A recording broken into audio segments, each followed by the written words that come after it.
آج سے کئی سو سال پہلے چوہوں کا ایک خاندان چھوٹے سے بل میں رہائش پذیر تھا۔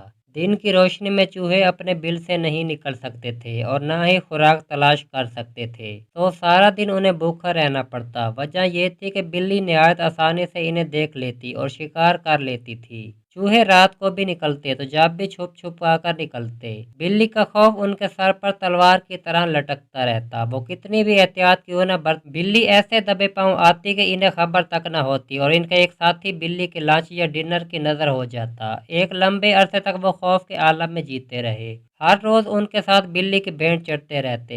آخر ایک رات بوڑھے چوہے نے اجلاس بلوایا، جس میں ہر چھوٹا بڑا چوہا شریک ہوا۔ بوڑھے چوہے نے آنکھوں میں آنسو بھرتے ہوئے کہا، میرے ساتھیو، یہ ڈر ڈر کر جینا بھی کوئی جینا ہے۔ یہ کیسی زندگی ہے کہ ہماری آنکھوں کے سامنے ہمارے پیارے دشمن کے پیٹ کا ایندھن بنتے رہے اور ہم چپ چاپ سہتے جائیں۔ بوڑھے چوہے کی آواز بلند ہوتی گئی۔ اس نے چاروں طرف نظر دوڑائی۔ دیگر چوہوں کی آنکھوں میں آنسو دیکھ کر اس نے مکہ ہوا میں لہرایا اور کہا، آخر کوئی حد ہوتی ہے ظلم سہنے کی بھی۔ سوچو میرے ساتھیوں، کوئی ترکیب سوچو اس عذاب سے نجات پانے کی، آزاد زندگی گزارنے کی۔ بوڑھا چوہا خاموش ہوا تو سب سر جوڑ کر بیٹھ گئے۔ آخر ایک چوہا زور سے اچھلا اور بولا، وہ مارا ایسی ترکیب سوچی ہے کہ بس سارے چوہے کے یک زبان ہو کر بولے، وہ کیا؟ چوہا کھنکارا، پھر اپنی گردن سہلاتے ہوئے گویا ہوا، ہم ایک گھنٹی بلی کی گردن میں باندھ دیں گے، تو جب وہ آئے گی تو گھنٹی بجے گی اور ہمیں پتہ چل جایا کرے گا، ہم بھاگ جائیں گے۔ سب چوہے خوشی سے تالیاں بجانے لگے۔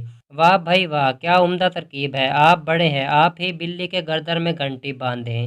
چوہا تیار ہو گیا۔ جب بلی کے آنے کا وقت ہوا تو گھنٹی لے کر بل کے باہر کھڑا ہو گیا۔ بلی قریب آئی، چوہے کے تو چھکے چھوٹ گئے، پاؤں کپ کپاتے، ہاتھ تھر تھرائے، گھنٹی ہاتھ سے چھوٹ گئی۔ وہ دوڑتا ہوا بل میں داخل ہو گیا۔ بلی تو شکار کو پچتا دیکھ کر واپس ہو لی، مگر چوہا بہادر کا برا حال ہوا۔ سب چوہے اس کے ارد گرد کھڑے ہو کر کہکے لگا رہے تھے، کوئی تالیاں پیٹ رہا تھا، کوئی سیٹیاں بجا رہا تھا، ایک نے تو یہ بھی کہہ دیا، بڑا آیا گھنٹی باندھنے والا۔ اگلی رات تمام چوہے پھر سر جوڑ کر بیٹھ گئے۔ اس بار ایک بوڑھے چوہے نے ترکیب بتائی، میرے دوستو، اتفاق میں برکت ہے نا، اس لیے جیسے ہی بلی آئے گی ہم سب اس پر اکٹھے حملہ کر دیں گے، خوب ماریں گے۔ ایسا کرنے سے بلی پر ہماری داغ بیٹھ جائے گی اور دوبارہ ہمیں شکار کرنے کی جرات نہ کر سکے گی۔ سارے چوہے خوش ہو گئے اور بلی کا انتظار کرنے لگے۔